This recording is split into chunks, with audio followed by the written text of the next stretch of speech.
अस्सलाम वालेकुम। तो आज का लेक्चर स्टार्ट करते हैं इस उम्मीद के साथ कि आप सब अपने घरों में खैरियत से होंगे। तो लेक्चर नंबर 1 में हमने तकरीबन सारे बेसिक्स कॉन्सेप्ट अपने जितने भी थे ना वो पढ़ लिए थे।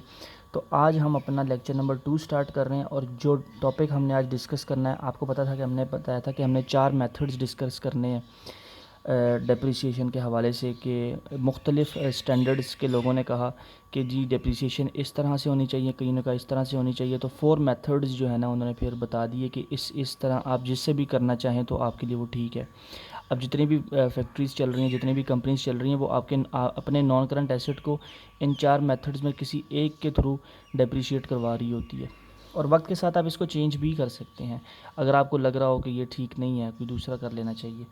तो इसलिए ये सबसे पहले जो हम पढ़ेंगे वो है straight line method. Straight line method में इसका फार्मूलाज हैं थोड़े से, इनको ये ज़रा इसको पढ़ लेते हैं, फिर बाकी सारे सवाल इसकी बेस पे ही होने हैं।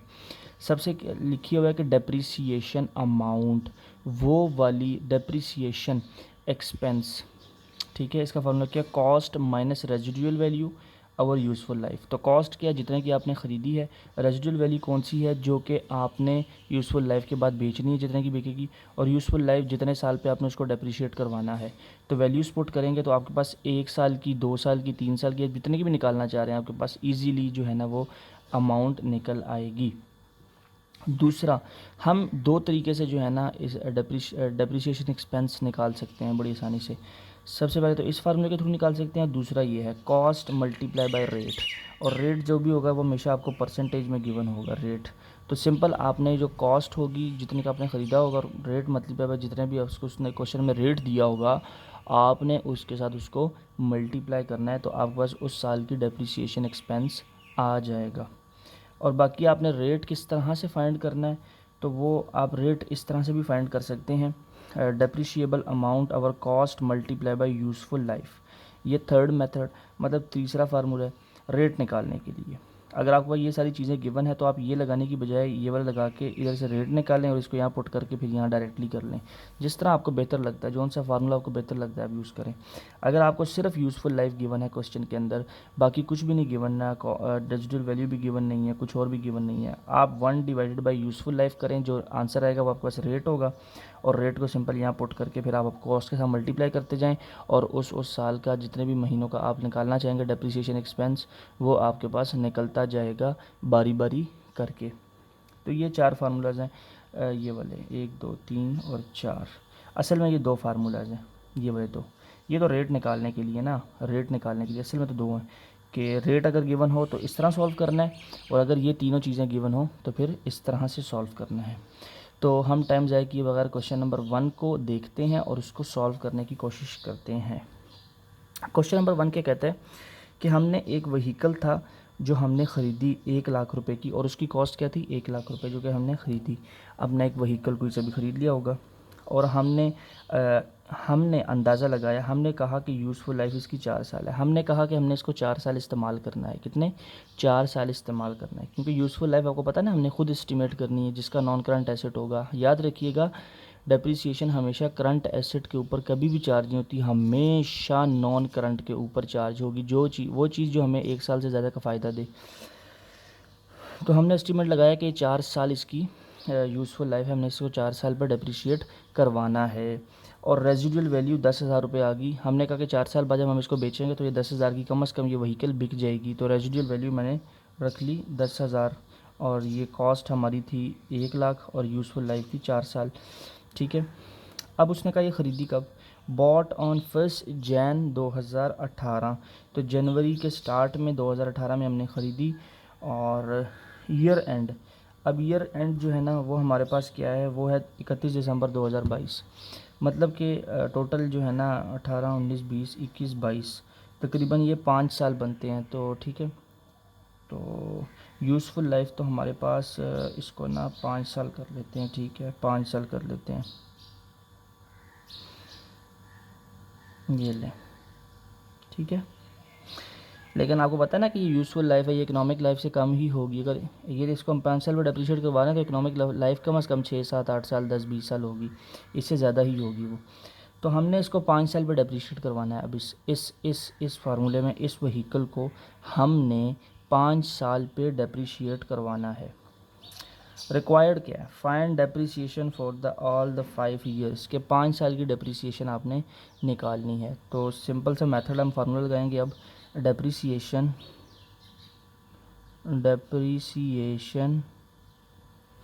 इज इक्वल टू कॉस्ट कितनी है 1 लाख, ये वाला फार्मूला, माइनस रेजिडुअल वैल्यू कितनी है 10,000 और कितने साल यूज़फुल लाइफ है। तो हम अभी कैलकुलेटर के ऊपर निकालते हैं इसका आंसर। तो यहाँ आप अपने अपने कैलकुलेटर सामने रख के इसको इस तरह पुट कर लीजिएगा, 1 लाख माइनस 10,000 डिवाइडेड बाय 5 साल, ठीक है। तो ये पास आ रही है 18,000 रुपये, ठीक है। इसका ये मतलब है कि 5 साल पे आप इसको डिवाइड कर रहे हैं तो आपकी हर साल की डेप्रिसिएशन कितनी आ रही है 18,000 रुपये, 18,000 रुपये, ठीक है।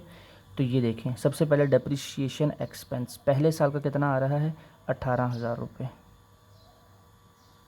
ठीक हो गया। 18,000 रुपये पहले साल का डेप्रिसिएशन एक्सपेंस आ गया। ज़री सी बात है, हर साल का सेम होगा तो हम 5 साल रुपये इसको इस तरह करके लिख लेते हैं। हर साल का 18,000 है ना, तो हम 5 साल पे कर रहे हैं तो हर साल के सामने 18,000 लिख दीजिएगा। इजी मेथड है, देखें। तो ये हमारे हर साल का डेप्रिसिएशन एक्सपेंस कितना है 18,000 रुपये। और कॉस्ट पूछ रहा है, कॉस्ट आपको पता है 1 लाख ही है, वो हमेशा सेम रहेगी, कॉस्ट कभी चेंज नहीं होती। तो ये आप कॉस्ट लिख दीजिएगा यहाँ पे, देखिए, ठीक है। अच्छा, आप पूछेंगे कि डेप्रिसिएशन एक्सपेंस इस मेथड में चेंज किस तरह, चेंज हमेशा याद रखिएगा दरमियान में, चलो वो बाद में करेंगे, अभी उसका फ़ायदा नहीं है आपको बताने का, बाद में बताता हूँ आपको वो मैं, ठीक है। तो ये क्या है, कॉस्ट हमेशा ज़री सी बात है 1 लाख की है तो कॉस्ट हमेशा सेम ही रहेगी। अब डेप्रिसिएशन एक्सपेंस हमने 18,000 रुपये निकाला, मतलब ये हर साल का 18,000 रुपये डेप्रिशिएट होगा। तो एक साल में हमने ईयर 1 में 18,000 से डेप्रिशिएट हुआ, फिर ईयर 2 में हुआ 18,000 से, फिर ईयर 3 में भी 18,000 से हुआ, और ईयर 4 में भी इस तरह होता गया। अब असल गेम की बात आती है कि एक्यूमुलेटेड डेप्रिसिएशन कितनी है, कि मतलब मैं जिस तरह आगे बढ़ता जा रहा हूँ मेरी एक्यूमुलेटेड डेप्रिसिएशन बढ़ती जा रही है ना। तो पहले साल की एक्यूमुलेटेड डेप्रिसिएशन ज़री सी बात जो भी थी वो 18,000 ही थी, ठीक है। तो 18,000 ही थी। अब नेक्स्ट ईयर की भी 18,000 होगी, तो 18,000 और 18,000 कितने हो गए 36,000 रुपये। तो दूसरे साल पे जब मैंने खड़े होकर मैंने कहा यार ये 36,000 से डेप्रिशिएट हो चुका है मेरा एसेट, कितने से 36,000 से। फिर मैंने कहा ईयर 3 में खड़े होकर अंदाज़ा लगाते हैं कि कितना एक्यूमुलेटेड डेप्रिसिएशन, कि आज तक कितना डेप्रिशिएट हो चुका है। मैंने कहा ये 18,000 फिर से ऐड कर लेते हैं इस साल का भी, ईयर 3 का भी। तो उसने मुझे आंसर बताया कि 54,000 ये आपका डेप्रिशिएट हो चुका है, कितना 54,000, ठीक है। फिर मैंने ईयर 4 पे खड़े होकर अंदाज़ा लगाया कि यार 4 साल गुजर गए हैं तो मेरे 4 साल में तकरीबन एसेट कितना डेप्रिशिएट हो चुका होगा। मैंने कहा यार सारे सालों का प्लस कर लो, आंसर आ जाएगा। मैंने कहा यार पिछले साल का 34, मतलब इस साल का भी 18,000 डाल दो इसमें, ये लो। तो आंसर आ गया 72,000, ठीक है। तो 4 सालों में कितना एक्यूमुलेटेड डेप्रिसिएशन होगी 72,000। अब 5 साल आखिरी साल है, अब इसमें 18,000 फिर ऐड कर देंगे। हम कहेंगे यार 1 साल रह गया, इसकी भी इतनी 18,000 ये लें। तो क्या आया आंसर 90,000, कितना 90,000, ठीक है। तो अभी आप मुझसे पूछ देंगे कि सर ये तो 1 लाख था, ये 90,000 कैसे रह गया डेप्रिसिएशन के बाद। और भाई देखो ना, यहाँ पे हमने 10,000 इसमें से माइनस कर दिया था ना, ये वही 10,000 यहाँ पे माइनस होके आ रहा है जो हमने शुरू में काट दिया था। क्यों, क्योंकि 10,000 कौन से हैं, ये तो हमने इसकी डेप्रिसिएशन चार्ज ही नहीं करनी, ये तो हमें वसूल हो जाने हैं यूज़फुल लाइफ के बाद, ठीक है। उस चीज़ को बेचने के बाद हमें वो तो पैसे मिल जाने हैं, इसलिए 90,000 रुपये आया, ठीक है। तो एक्यूमुलेटेड डेप्रिसिएशन में हमने क्या सीखा कि हर गुजरते साल के साथ हमारी डेप्रिसिएशन कितनी बढ़ती जा रही है। पहले साल 18,000 थी, फिर मैंने दूसरे साल के 36,000 थी, फिर तीसरे साल 54,000 थी, और उसके बाद जो मैंने हिसाब लगाया 72,000 थी, और 5वें साल के एंड पे 90,000 रुपये थी। और 1 लाख क्यों नहीं थी, तो वो 10,000 रुपये वो वाला जो हमने इसमें से शुरू में माइनस कर दिया था, क्योंकि ये तो हमें मिल जाने हैं। तो जो चीज़ हमें मिल जानी है हमने उसके ऊपर डेप्रिसिएशन चार्ज कभी भी नहीं करनी। अब तीसरी चीज़ की बात करते हैं, net book value. Net book value कब आती है, नेट बुक वैल्यू कब आती है? नेट बुक वैल्यू आती है कॉस्ट माइनस एक्यूमुलेटेड डेप्रिसिएशन। ठीक है, जो हमारी कॉस्ट होगी जब उसमें से हम एक्यूमुलेटेड डेप्रिसिएशन को माइनस करेंगे उस साल की, तो हमारे पास नेट बुक वैल्यू आती जाएगी। तो पहले साल कॉस्ट कितनी थी? 1 लाख। 1 लाख माइनस 18,000, तो नेट बुक वैल्यू आ गई 82,000। इसको जब हम किसी और कलर से लिख लेते हैं ताकि ज़रा अच्छी समझ लगे, तो कितनी जाएगी? 82,000। ठीक है, अब इस साल की नेट बुक वैल्यू क्या होगी? नेट बुक वैल्यू वो कि जितनी रह जाएगी फिर आगे ना। अभी 82,000 आगे रह गई है, तो 82 में से फिर माइनस करें 18, नहीं 1 लाख में से हमने कितना माइनस करना है? 36,000 रुपया। ये आ गई 64,000। एक चीज़ आपको लग रही है समझ कि क्यूमुलेटेड डेप्रिसिएशन वक्त के साथ बढ़ती जा रही है और नेट बुक वैल्यू कम होती जा रही है। मैंने आपको पिछले लेक्चर में इंपॉर्टेंट पॉइंट्स में ये बताया भी था कि वक्त के साथ साथ क्यूमुलेटेड डेप्रिसिएशन बढ़ती है और नेट बुक वैल्यू कम होती है। तो देखें भी कम होती जा रही है। ठीक है, इसका आ गया 64,000। तो कॉस्ट में से हमने माइनस करनी है क्यूमुलेटेड डेप्रिसिएशन। कॉस्ट हमारे पास ये 1 लाख पड़ी है और ये हमारे पास क्यूमुलेटेड डेप्रिसिएशन है। अब 1 लाख में से 54,000 माइनस करेंगे तो हमारे पास क्या आंसर आएगा वो हम देख लेते हैं। तो वो आंसर हमारे पास आएगा 46,000। ठीक है, तो नेट बुक वैल्यू कम होती जा रही है वक्त के साथ साथ, क्योंकि चीज़ इस्तेमाल कर रहे हैं ना, उसकी वैल्यू कम होती जा रही है। अब 72,000 माइनस करना है। 1 लाख में से जब हम 72 माइनस करेंगे 72,000, तो हमारे पास चौथे साल की नेट बुक वैल्यू आ जाएगी 28,000 रुपया। ठीक है, 28,000 रुपया। तो ये हमारे पास चौथे साल में इतनी, ये 28, इसका क्या मतलब है इस नेट बुक वैल्यू का? इसका मतलब है कि 28,000 रुपये रह गए हैं डेप्रीशिएट होने के लिए, बाकी ये सारे हो चुके हैं 1 लाख में से। 1 लाख में से 28,000 रुपये सिर्फ रह गए हैं जिसने अभी डेप्रीशिएट होना है। अच्छा, अब 1 लाख में से माइनस करते हैं 90,000 को, तो 10,000 रुपये हमारे पास आंसर आ गया।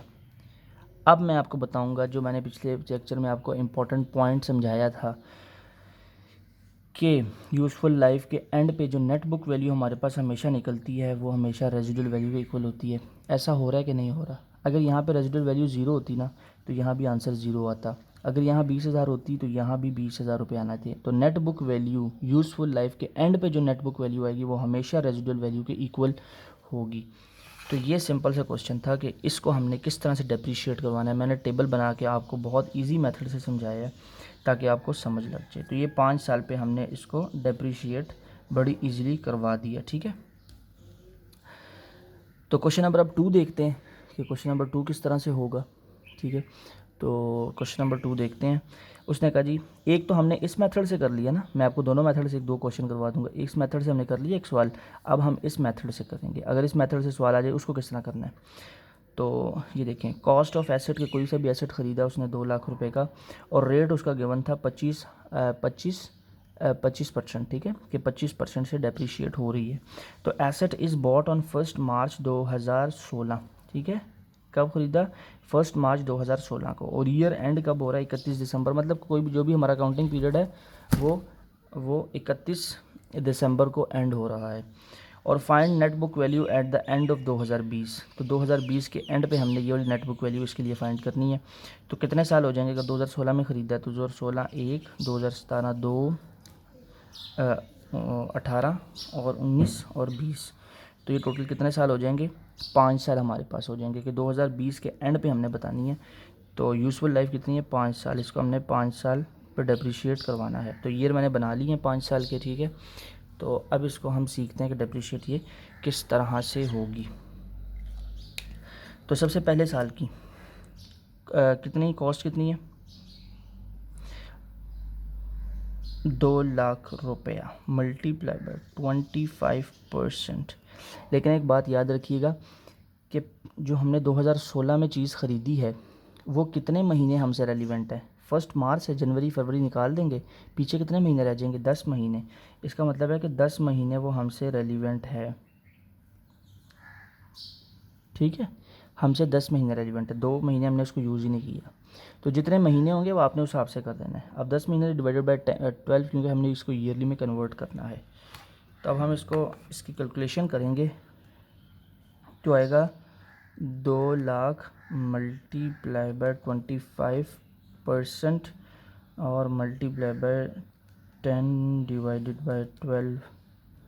सही नहीं हुआ मेरे ख्याल से, कैलकुलेटर मैंने 2 लाख, ठीक है, मल्टीप्लाई बाय 25%, ठीक है, और मल्टीप्लाई बाय ये इसका लगाते हैं 10 डिवाइडेड बाय 12, ठीक है। तो ये आंसर हमारे पास आया 41,666। अब 10 महीने के अंदर ये हमारे पास डेप्रिशिएट कितने से हुआ, 41,666 से, ठीक है।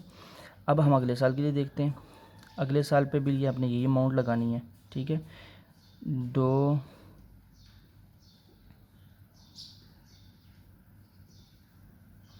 25% आप 2 लाख के ऊपर लगाएं तो कितनी आएगी,